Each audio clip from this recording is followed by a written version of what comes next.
नमस्कार, स्वागत है आपका हमारे चैनल पर। मैं हूं आपके साथ शिप्रा सैनी। उत्तर प्रदेश के वाराणसी में ज्ञानवापी परिसर के सर्वे और वीडियोग्राफी को लेकर बवाल लगातार जारी है।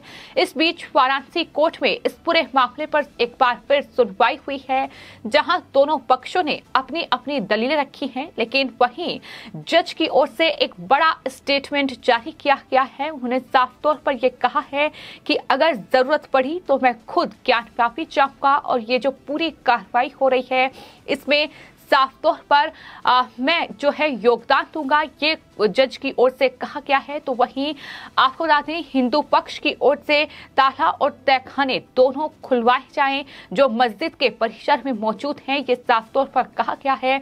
तो इस तरीके से दोनों पक्षों की ओर से कोर्ट में दलीलें रखी गई और अब इस पूरे मामले पर कल यानी 11 मई को सुनवाई होगी। लेकिन जिस तरीके से ज्ञानवापी मस्जिद पर लगातार बवाल जारी है, आपको ये बता दें कि 6 मई को कोर्ट के आदेश के बाद कोर्ट कमिश्नर के नेतृत्व में एक टीम जो है वो ज्ञानवापी परिसर के सर्वे और वीडियोग्राफी के लिए वहां पहुंची थी, लेकिन उस दौरान उनका कड़ा विरोध किया गया। तमाम जो एक विशेष पक्ष के लोग थे वो इकट्ठा हो गए और जिसके बाद हालांकि उस वक्त सर्वे और वीडियोग्राफी जरूर की गई, लेकिन जब दूसरे दिन यही टीम वहां पहुंची तो इनका कड़ा विरोध हुआ, जिसके बाद सर्वे और वीडियोग्राफी का काम पूरा नहीं हो पाया। लेकिन इस दौरान मुस्लिम पक्ष की ओर से कोर्ट में ये दलील दी गई कि दरअसल कोर्ट कमिश्नर को बदला जाए क्योंकि वो पक्षपात कर रहे हैं। इस तरीके से दलील देकर कहीं ना कहीं इस पूरे मामले को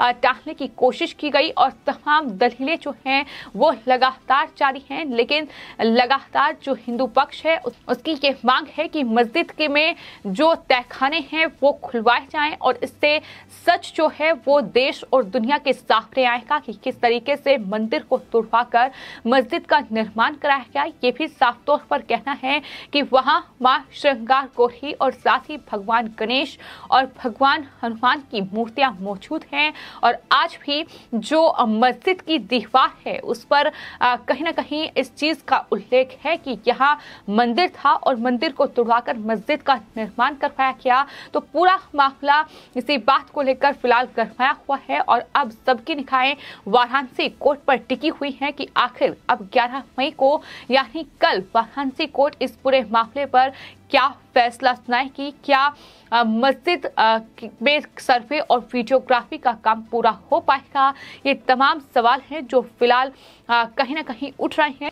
लेकिन जिस तरीके से ये पूरा मामला फिलहाल सुर्खियों में बना हुआ है, आपको ये बता दें कि मीडिया चैनल टाइम्स नाउ नव भारत के एंकर सुशांत सिन्हा ने इस पूरी घटना का विश्लेषण अपने टीवी चैनल पर किया है और उन्होंने कई राज इस पूरे मामले को लेकर खोले हैं। सुशांत सिन्हा ने 1937 के कोर्ट के फैसले का जिक्र करते हुए ये कहा है कि कोर्ट के फैसले के मुताबिक मस्जिद के तहखाने का मालिकाना हक व्यास परिवार को दिया गया था और तब से सालों तक व्यास परिवार ही मस्जिद के तहखाने की देखरेख करता था। व्यास परिवार तहखाने में जाकर पूजा करता था। उस तहखाने में आज भी कई चीजों के मंदिर से जुड़ी होने का दावा किया जाता है। ये बड़ी बात उन्होंने अपने इस शो में कही थी और सुशांत सिन्हा ने साथ ही ये भी कहा कि देश का सेकुलर ब्रिगेड आज कोर्ट के आदेश का पालन नहीं करेगा।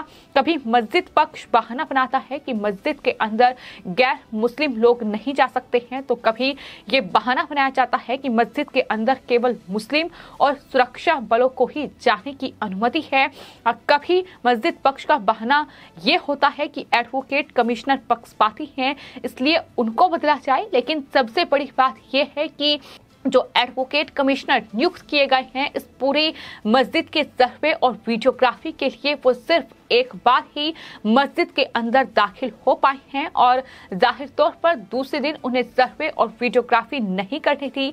तो ये किस तरीके का बेतुका जो आरोप है ये कोर्ट कमिश्नर पर लगाया जा रहा है कि दरअसल वो पक्षपाती हैं। तो ये सवाल भी सुशांत सिन्हा की ओर से अपने इस पूरे विश्लेषण में पूछा गया है। उन्होंने कहा है कि कई बार बहाना देने के बाद आज कोर्ट फैसला सुनाएगा कि अब कब सर्वे होगा। लेकिन फिलहाल कोर्ट में आज इस पूरे मामले पर सुनवाई हुई है और आपको ये बता दें कि जज की ओर से ये बड़ा बयान दिया गया है कि अगर जरूरत पड़ती है तो मैं खुद ज्ञानवापी जाऊंगा, क्योंकि जिस तरीके से लगातार उन पर आरोप लगाए जा रहे हैं, एडवोकेट जो कोर्ट कमिश्नर नियुक्त किए गए हैं उन पर आरोप लगाए जा रहे हैं कि वो पक्षपाती हैं, मुस्लिम पक्ष की ओर से ये दलील दी गई है, तो इस पर अब जज की ओर से ये बड़ी बात कही गई है। आपको ये बता दें कि 26 अप्रैल को कोर्ट ने ये आदेश दिया था कि मुस्लिम पक्ष द्वारा जो प्रस्तुत प्रार्थना पत्र को देखने से ये स्पष्ट है कि उन्हें इस बात से कोई आपत्ति नहीं है कि कमीशन की कार्रवाई ना हो। इसमें सिर्फ उनके द्वारा 2 बिंदु उठाए गए हैं, कितने लोगों को मस्जिद में प्रवेश किया जाए और कमीशन कार्रवाई के दौरान मौके का स्थल क्या होगा। तो ये 2 बिंदु है जिनका जिक्र किया गया था। साफ तौर पर कोर्ट का ये आदेश है कि ज्ञानवापी परिसर का सर्वे और वीडियोग्राफी होनी चाहिए, ताकि सच जो है वो सामने आए कि क्या वाकई मंदिर को तोड़कर मस्जिद का निर्माण करवाया गया है। फिलहाल पूरा मामला जिसको लेकर लगातार बवाल मचा हुआ है और लगातार विपक्षी पार्टियां, खासतौर पर जो AIMIM के चीफ हैं असदुद्दीन ओवैसी, उन्होंने साफ तौर पर सवाल उठाए हैं और कई आरोप जो है वो बीजेपी पर मढ़े हैं। लेकिन इस बीच पूरे मामले को समझना भी बहुत जरूरी है। आपको ये बता दें कि विश्वनाथ मंदिर और ज्ञानवापी मस्जिद की दीवारें वाराणसी में एक दूसरे से सटी हुई हैं और हिंदू पक्ष का ये दावा है कि मस्जिद की पिछली दीवार जो है वो मंदिर की है। हिंदू पक्ष का दावा है कि मस्जिद के भीतर भगवान शिव की ज्योतिर्लिंग मौजूद है और भगवान शिव के ज्योतिर्लिंग पर ही इस मस्जिद का निर्माण हुआ है। ये दावा हिंदू पक्ष की ओर से किया गया है। दावा ये भी किया गया है कि नंदी का मुंह भगवान शिव की तरफ रहता है, ना कि उल्टी दिशा में, लेकिन मौजूदा समय में नंदी का मुंह काशी विश्वनाथ की उल्टी दिशा में है। ये हिंदू पक्ष की ओर से दावा किया गया है। और अगर वहीं काशी विश्वनाथ के इतिहास के बारे में गौर करें तो ये समझना आसान होगा कि किस तरीके से जो दावा किया जा रहा है उसमें कहीं ना कहीं सच्चाई है, क्योंकि काशी विश्वनाथ का इतिहास ये बताने के लिए काफी है कि किस तरीके से मंदिर को बार बार टारगेट किया गया, मंदिर को बार बार ध्वस्त किया गया और उसके बाद मंदिर का निर्माण किया गया। सबसे पहले 1194 में मंदिर को कुतुबुद्दीन ऐबक ने ध्वस्त कर दिया था।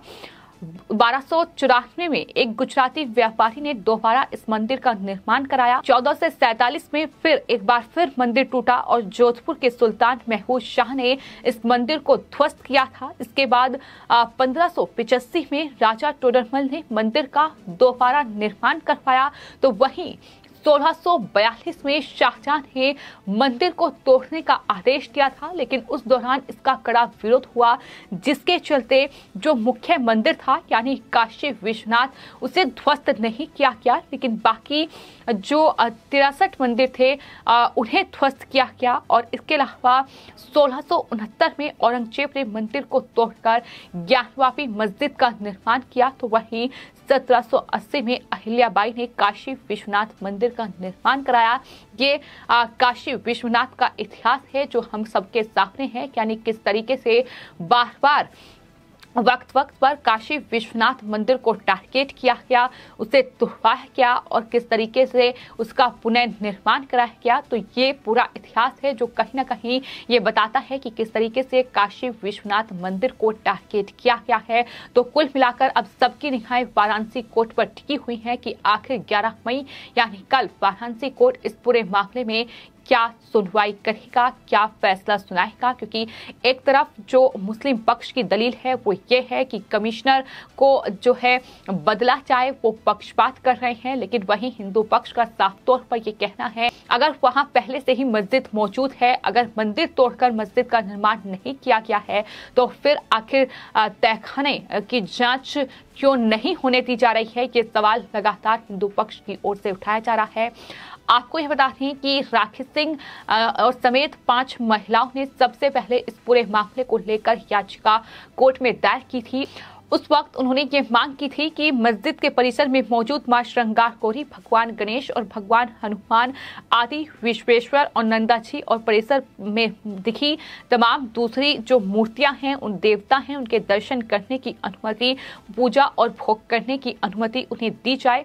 अपनी इस मांग को लेकर ही 5 याचिकाकर्ता महिलाएं जो हैं वो चर्चा में आई थी। उनके द्वारा ही सबसे पहले 18 अगस्त 2021 को ये याचिका जो है वो बनारस की अदालत में दाखिल की गई थी और उसके बाद अब इस पूरे मामले पर कोर्ट में सुनवाई हुई, जहां साफ तौर पर काफी परिसर का सर्वे और वीडियोग्राफी करने का आदेश दिया गया, जिसके बाद ये पूरा बवाल फिलहाल वाराणसी में देखने को मिल रहा है, जहां भारी सुरक्षा बल की तैनाती भी है, क्योंकि बेहद गंभीर मामला है। तो ऐसे में जो सांप्रदायिक माहौल है वो ना बिगड़े, क्योंकि कहीं ना कहीं कई विपक्षी दल ऐसे हैं जो आग में घी डालने का काम कर सकते हैं। तो ऐसे में इन तमाम चीजों को ध्यान में रखते हुए फिलहाल कड़ी सुरक्षा के इंतजाम भी किए गए हैं। लेकिन एक तरफ सबकी निगाहें वाराणसी कोर्ट पर टिकी हुई हैं कि आखिर जज क्या फैसला सुनाएंगे, क्या सर्वे और वीडियोग्राफी का काम पूरा हो पाएगा, क्या ज्ञानवापी का सच सामने आएगा। तो फिलहाल